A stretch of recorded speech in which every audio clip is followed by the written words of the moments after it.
ایک بچے کے اندر بچپن سے ہی ایک قدرتی کوالٹی ہوتی ہے، وہ ہوشیار ہوتا ہے دوسرے لوگوں سے۔ جب وہ 6 ماہ کا ہوتا ہے تو وہ اپنی ماں سے بآسانی بات چیت کر لیتا ہے، اور جب وہ 1 سال کا ہوتا ہے تو وہ ایک مشکل پزل بآسانی سولو کر دیتا ہے۔ جب وہ 6 سال کا ہوتا ہے تو اس کی ماں اسے ایک IQ ٹیسٹ میں لے کے جاتی ہے، جہاں وہ ایک نیا ریکارڈ قائم کر دیتا ہے۔ اس کی عقل آئنسٹائن سے بھی بہت زیادہ تیز ہوتی ہے۔ اس بچے کا نام ہوتا ہے برینڈن۔ سب اسے پروڈیگی بلاتے ہیں، لیکن وہ سب نہیں جانتے اس کے جسم میں ایک شیطان چھپا ہوا ہے۔ اسے ایک جینیس کہنا چاہیے۔ جب برینڈن بڑا ہوتا ہے تو وہ بہت عجیب سی حرکتیں کرتا ہے۔ پہلے وہ اسپائسی چیزیں کھانا پسند نہیں کرتا، مگر جب وہ بڑا ہو جاتا ہے تو وہ اسپائسی چیزیں کھانا پسند کرنا اسٹارٹ کر دیتا ہے۔ اکثر جب اس کی ماں گھر پر نہیں ہوتی تو وہ اپنی کام کرنے والی کے ساتھ ہائیڈ اینڈ سیک کھیلتا ہے۔ جب اس کی کام کرنے والی اس کے ساتھ ہائیڈ اینڈ سیک کھیل رہی ہوتی ہے اور اپنی آنکھیں بند کرنے کے بعد کاؤنٹنگ اسٹارٹ کرتی ہے، اور کاؤنٹنگ ختم کرنے کے بعد جب وہ آنکھیں کھولتی ہے تو سامنے برینڈن کو وہیں پاتی ہے۔ تو وہ سمجھتی ہے شاید برینڈن کو چھپنے کا موقع نہیں ملا، تو اس پر کام کرنے والی اسے ایک اور چانس دیتی ہے اور دوبارہ اپنی آنکھیں بند کرنے کے بعد کاؤنٹنگ اسٹارٹ کر دیتی ہے۔ مگر جب وہ اپنی آنکھیں کھولتی ہے تو وہاں پہ برینڈن نہیں ہوتا، تو وہ اسے ڈھونڈنا شروع کر دیتی ہے۔ اچانک اسے بیسمنٹ سے ایک آواز سنائی دیتی ہے، تو وہ بیسمنٹ کی طرف اسے ڈھونڈنے کے لیے جاتی ہے۔ جب وہ دروازہ کھولتی ہے تو وہاں پہ بہت اندھیرا ہوتا ہے۔ پھر وہ بلب آن کرنے کی کوشش کرتی ہے، مگر بلب آن نہیں ہوتا۔ پھر وہ آہستہ آہستہ بیسمنٹ میں اترنا شروع کرتی ہے سیڑھیوں کے ذریعے، تو اچانک رک جاتی ہے کیونکہ اس کے پاؤں میں کانچ چبھ جاتے ہیں۔ کانچ چبھنے کی وجہ سے وہ گر جاتی ہے زمین پر۔ بلب آن اسی لیے نہیں ہوتا کیونکہ برینڈن اسے لوز کر دیتا ہے۔ اس کے بعد برینڈن کی ماں اس سے پوچھتی ہے ان سب کے بارے میں، تو وہ معصومیت سے جواب دیتا ہے کہ ماں میں تو کچھ نہیں جانتا۔ تو وہ سمجھتی ہے شاید یہ اچانک ہی ہو گیا ہوگا۔ آدھی رات کو ٹوری، جو کہ برینڈن کی ماں ہوتی ہے، اچانک جاگ جاتی ہے باہر کتوں کی آوازوں سے۔ تو وہ اپنے بیٹی کے کمرے میں جاتی ہے دیکھنے کے لیے، تو وہ سنتی ہے کہ برینڈن سوتے ہوئے کچھ کہہ رہا ہے۔ ٹوری وہ آوازیں ریکارڈ کرنا اسٹارٹ کر دیتی ہے۔ اچانک برینڈن جاگ جاتا ہے تو ٹوری اس سے پوچھتی ہے کیا تم نے کوئی ڈراؤنا خواب دیکھا ہے؟ تو برینڈن جواب دیتا ہے نہیں ماں، میں نے تو اپنے خواب میں ایک خوبصورت عورت کو دیکھا ہے۔ دوسری صبح جب برینڈن اپنے اسکول میں اپنی کلاس میٹ سے پوچھتا ہے کہ وہ ایک پیئر بنانا چاہتا ہے تو سب اسے انکار کر دیتے ہیں، چونکہ اسے وہ بہت برا لگتا ہے۔ پھر وہ اپنی ٹیچر سے اجازت لیتا ہے ٹوائلٹ جانے کے لیے، مگر جب ٹوائلٹ سے واپس آ رہا ہوتا ہے تو اس کے ہاتھ میں ایک رینچ باندھا ہوتا ہے اور اپنے کلاس میٹ پر وہ حملہ کر دیتا ہے۔ یہ حرکت سب کے اوپر بہت ناگوار گزرتی ہے۔ دوسرے دن اس کی ماں ٹوری برینڈن کو ایک ماہر نفسیات کے پاس لے جاتی ہے، تو ڈاکٹر اس کے سامنے ایک تصویر رکھتی ہے اور کہتی ہے یہ کیا ہے؟ برینڈن جواب دیتا ہے یہ تو ایک خوبصورت لڑکی کے ہاتھ ہیں۔ پھر ڈاکٹر یہ نہیں جان سکتی کہ برینڈن میں کوئی مسئلہ بھی ہے۔ پھر ڈاکٹر ٹوری سے پوچھتی ہے کہ آپ کے گھر میں کسی پر تشدد تو نہیں ہوتا جس کی وجہ سے آپ کا بیٹا اثر لے رہا ہو؟ تو پھر ٹوری کہتی ہے جی نہیں، اور ٹوری اسے وہ ریکارڈنگ سناتی ہے جو رات کو برینڈن کی ریکارڈ کی ہوئی ہوتی ہے، اور سوچتی ہے شاید ڈاکٹر کی کوئی مدد ہو سکے۔ پھر ٹوری کو شک ہوتا ہے اپنے ہسبینڈ پر، شاید میرے ہسبینڈ نے ہی اس کو مارا ہو، کیونکہ اکثر برینڈن بچپن میں مار کھایا کرتا تھا اپنے باپ سے۔ تو اس کا ہسبینڈ فوراً منع کر دیتا ہے نہیں، اس دن کے بعد سے میں نے اسے کبھی نہیں مارا۔ دوسرے دن ٹوری کو ڈاکٹر کی کال آتی ہے اور ڈاکٹر ٹوری اور برینڈن کو ہاسپٹل میں بلاتا ہے کیونکہ برینڈن سے ڈائریکٹر ملنا چاہتا ہے۔ پھر ڈائریکٹر ٹوری سے پوچھتا ہے کہ آپ کی گھر میں کوئی فارن لینگویج تو نہیں بولی جاتی؟ تو ٹوری کے لیے یہ سوال بہت عجیب ہوتا ہے، مگر ٹوری پھر کہتی ہے نہیں، ہماری فیملی میں صرف انگلش بولی جاتی ہے۔ پھر اس پر ڈائریکٹر اسے برینڈن کی ریکارڈنگ سناتا ہے اور کہتا ہے کہ یہ جو زبان بول رہا ہے یہ ہنگیرین زبان ہے، اور یہ بہت عجیب ہے کیونکہ یہ زبان بہت کم لوگ بول سکتے ہیں۔ تو ڈائریکٹر پھر وہ ریکارڈنگ چلاتا ہے جہاں سے برینڈن کی آواز آتی ہے میں نے ایک خوبصورت عورت کو دیکھا ہے اپنے خواب میں۔ پھر ڈائریکٹر اس کا ترجمہ کرتا ہے اور پیج پر لکھتا ہے خاموش ہو جاؤ ماں، ورنہ میں آپ کو قتل کر دوں گا اور آہستہ آہستہ آپ کو مرتا ہوا دیکھوں گا۔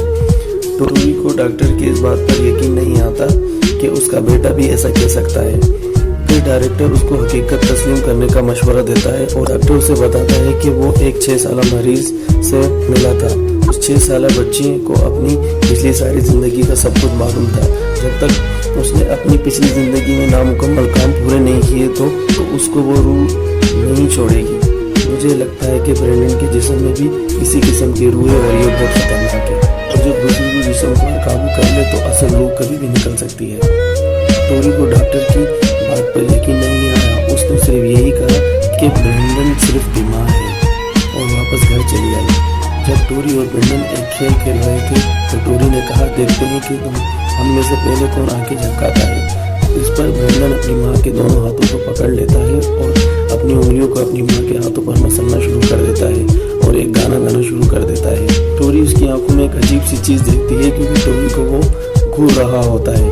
फिर अचानक ब्रेंडन अपनी माँ के हाथों को नोच लेता है, जिस पर उसकी माँ गुस्सा होती है और कहती है कि आइंदा ऐसा नहीं करना, और पूछती है कि तुम कौन सा गाना गा रहे थे। तो ब्रेंडन जवाब देता है, मैं तो वही गाना गा रहा था जो आप गाया करती थी, मैंने तो आपसे ही सीखा है ये गाना।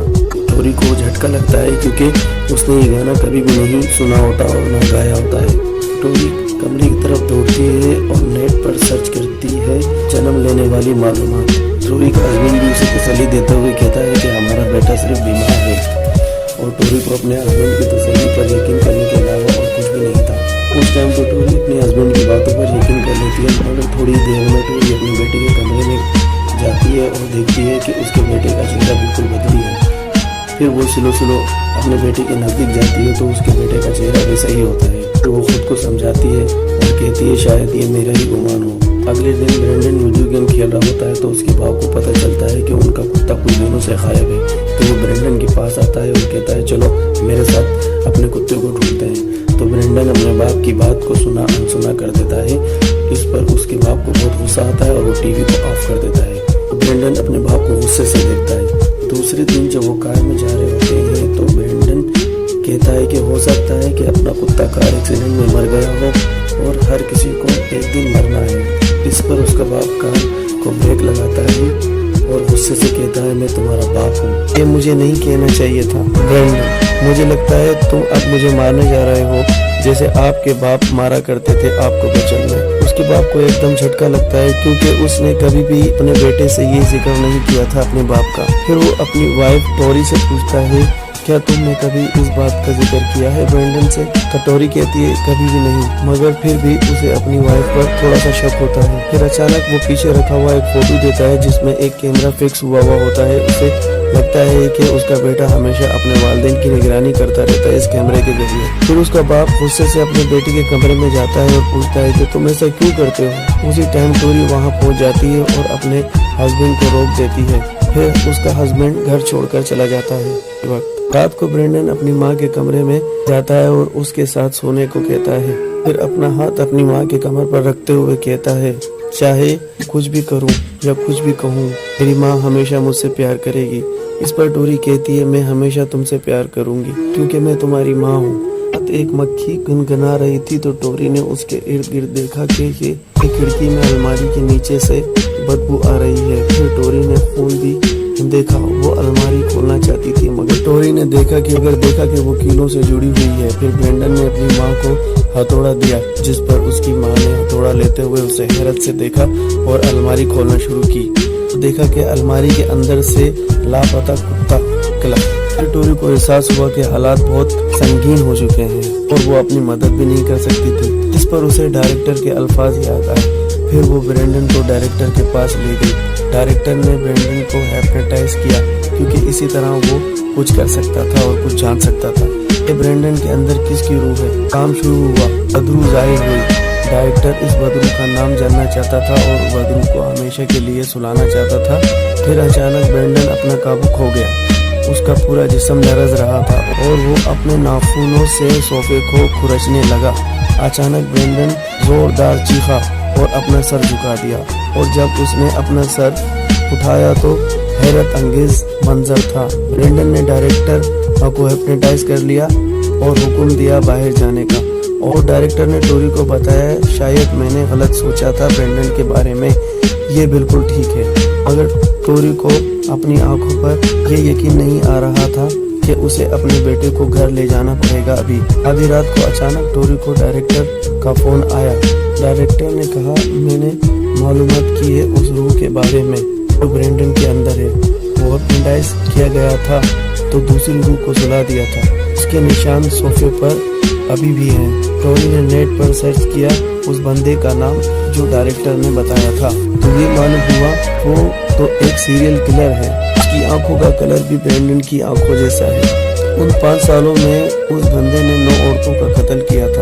उसे दरअसल औरतों के हाथ पसंद थे, तो जब वो औरतों को कत्ल करता था, कत्ल करने से पहले उनके हाथ काट लिया करता था। अगर उनमें से आखिरी औरत भाग निकली, मगर उसने उसके भी हाथ काट दिए थे। फिर उस औरत ने पुलिस को फोन किया, क्योंकि ये मसला पुलिस ही हल कर सकती थी और उसे मार सकती थी। जब वो कातिल मारा गया, उसी दिन ब्रैंडन की पैदाइश भी हुई थी। दूसरे दिन उसके बाप ने ब्रैंडन को हॉस्पिटल में बंद करने का फैसला किया, मगर जब वो ब्रैंडन को हॉस्पिटल ले जा रहा था तो अचानक ब्रैंडन ने अपने बाप पर हमला कर दिया। उसने सीट बेल्ट को काट कर अपने बाप को कैंची घोंप दी और उसी वक्त ब्रैंडन की माँ टोरी को कपड़े रखते हुए एक खुफिया दराज मिली। जब टोरी ने वो खुफिया दराज खोली तो उसे एक किताब मिली। उस किताब का मुसन्निफ वो खातून है जो फरार हो गई थी। तब वो समझी उस कातिल का मकसद फरार औरत को कत्ल करना था। फिर टोरी को अचानक पता चलता है कि उसके हस्बैंड का एक्सीडेंट हो गया है, तो वो फौरन अस्पताल पहुंचती है और डॉक्टर उसे कहता है कि सॉरी, आपके हस्बैंड दोबारा नहीं जाग सकेंगे। तो वो अपने हस्बैंड के कमरे में जाती है और उसे कहती है कि घबराओ नहीं, मैं सब कुछ ठीक कर दूंगी और अपने बेटे को वापस ले आऊंगी। फिर टोरी ब्रैंडन को उस औरत के घर ले जाती है जहां वो रहती है, जो इस कातिल से भाग गई थी। उसने उस औरत को कत्ल करने का फैसला किया और काम पूरा करने का फैसला किया, जो पहले वो कातिल ना, ताकि उसका अपना बेटा वापस आ सके। जब वो उसके घर पहुंचती है तो वो देखती है कि उस औरत का एक हाथ कटा हुआ होता है और सुनती है कि उसका बच्चा स्कूल से वापस आ रहा है। टोरी उस औरत पर गन तान देती है, मगर मारने की हिम्मत नहीं होती और कहती है कि वो दूसरों की तरह नहीं है, वो दूसरों की तरह नहीं जी सकती।